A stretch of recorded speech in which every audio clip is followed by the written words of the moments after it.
Les cérémonies de Matar Iraro s'inscrivent dans tes Matar Itimathei. Après la première manifestation du mois de mai 2021, avec Matar Inia, Matar Iraro s'est déroulé sur 3 journées. Les 20, 21 et 22 mai 2021 dans 3 lieux distincts de la commune. Les jardins pour la cérémonie traditionnelle sur le pépé des Taumatari en fin de journée du jeudi. Le lendemain, l'observation en début de soirée des astres à la pointe Ei. Et la matinée du samedi, des animations de découverte, d'initiation, de goûter, de pratiques sportives, d'ordre culturel et traditionnel au complexe sportif de Aroué. L'ambition du présent documentaire est de porter l'attention sur les attitudes, les comportements, les postures des participants, des visiteurs, des curieux, des présents.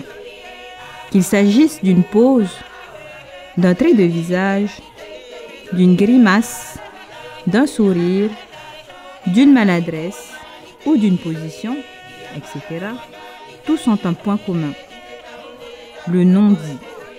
Ils sont révélateurs tout autant que le résultat attendu, éventuellement pris en compte, moins exploités que le produit fini, et pourtant, ils sont l'expression de la compréhension, de l'interprétation et du cheminement de la pensée de chacun face à l'activité proposée. Il suppose que le temps linéaire, hititau, est propre à chacun pour acquérir. La réponse est la répétition. Il correspond au temps cyclique, tauhiti. Or, ces réactions non verbales ne sont pas que très peu prises en compte comme un indicateur vers l'acquisition de l'activité.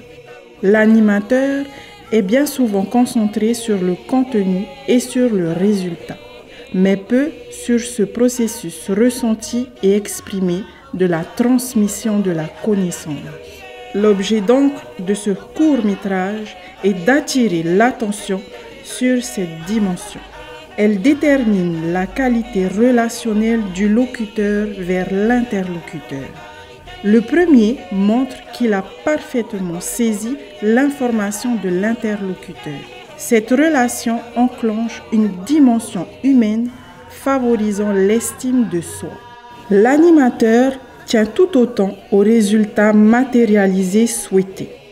La confiance instaurée constitue les fondamentaux de valeurs, de connaissances, en l'occurrence celle des activités culturelles traditionnelles.